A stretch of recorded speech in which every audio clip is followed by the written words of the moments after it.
we need to talk about this assumption that when it's the right person, it should just feel easy. Because when you look at what actually creates a healthy, lasting relationship, easy is not only misleading, but striving for such actually keeps you settling for surface level connections.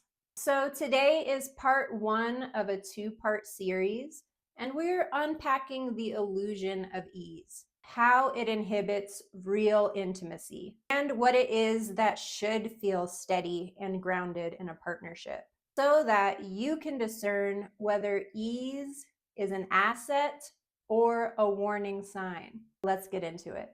Ease doesn't automatically equal compatibility, and effort doesn't necessarily mean dysfunction or misalignment.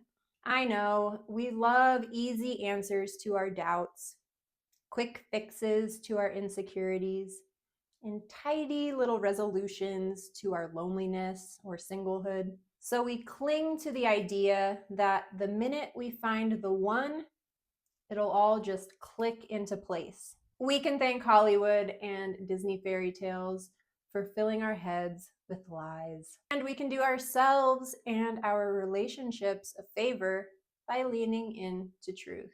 If you've been hobbling through the dating world like a rabid goblin with a peg leg, the idea of finally collapsing into something easy can feel like salvation. So when you finally do meet someone who feels promising, you might smooth over anything that feels uncomfortable.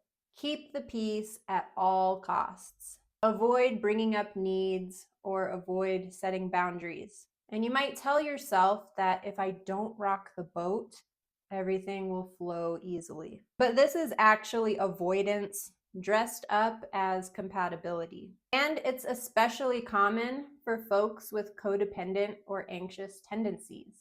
Instead of expressing needs or discomfort with something, you tiptoe. You become agreeable, malleable, almost shapeless in your effort not to ruin things. But in doing so, you silence the parts of yourself that so deserve to be heard.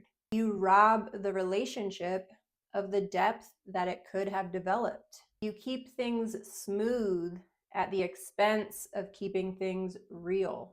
And nothing grows inside of a relationship where one person is just swallowing themselves whole. Before we move on, let me know, what have you sacrificed in your relationships in order to keep things running smoothly?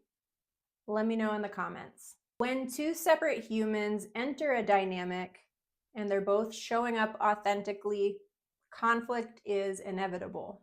Not destructive conflict, but healthy friction. Think of a sculpture. It becomes a masterpiece through shaping, refining, through small resistance between the materials. Healthy partnership is the same. It is crafted daily through two people who navigate their differences, their stressors, their core wounds, and can still create safety and unity together. If a relationship is without difficult conversations or conflict, what you have isn't ease, it's stagnation. So what should feel easy? You know I don't like to should all over the place, but I'm going to for a moment. Here's what should feel relatively easy inside of a relationship. First of all, your general self-perception. So while it is completely human to feel some anxiety or self-doubt when you're starting a relationship, you shouldn't feel like your entire reality or self-concept has been turned on its head with this person. Secondly, you should generally feel a sense of ease when you're with them. Again, jitters or anxiety is totally normal here, but you shouldn't habitually feel unsafe, confused, or disrespected by them. Another thing that should feel easy in your relationships is being able to determine how they feel about you. Their level of interest should be quite obvious through their actions, their words, through their follow through. You shouldn't be left guessing or decoding their level of interest like it's Morse code. Another thing that should feel easy is the nature of the relationship overall. Both of you should feel at ease in one another's company. You shouldn't be battling drama, chaos, red flags. Does it mean that everything feels secure all the time? Hell no. But the emotional foundation should feel steady and stable, even when you're faced with something tough. While attachment patterns can complicate this, overall, it should feel like there's two people on the same team facing problems together, not two people avoiding problems or one person smoothing out all the problems so that the team doesn't fall apart. For most of the women that I coach, experiencing healthy love had been foreign terrain for them. Here are some of the challenging aspects that folks aren't usually prepared for when they do enter into a healthy dynamic. And the first is seeing your blind spots. Your partner will become a sort of mirror to you, revealing and challenging your thoughts, beliefs, and patterns that had been under wraps in your subconscious, or that hadn't previously required immediate attention. Secondly, it's not going to be easy, but you're going to be facing your attachment wounds because relationships activate the parts of you that are craving healing and growth. Thirdly, it is really challenging for a lot of us to receive love. This can be especially difficult when you're just so accustomed to overgiving, just pouring yourself into other people. And it's really challenging when you have these core beliefs that you're just undeserving of good things.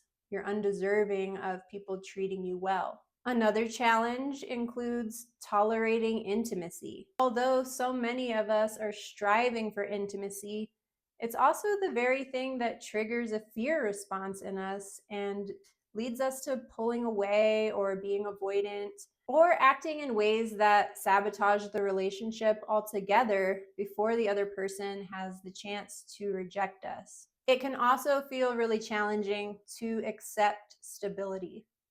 And when you're used to running on chaos and adrenaline in all of your relationships, stability can feel really boring at first.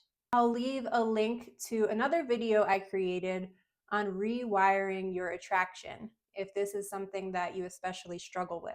So, my friend, today we've learned that ease is not the absence of effort. We've learned that relationships should have honesty without fear of punishment, conflict that leads to somewhere productive, partners who want to understand one another, and who have the capacity to sustain shared interest, mutual responsibility, mutual care, no games, no guesswork. Learning how to thrive inside of a healthy relationship isn't a fairy tale or an end goal. It's a daily process. So stay tuned for part 2 of this series, where we're going to dig deeper into the belief that relationships are supposed to be hard work.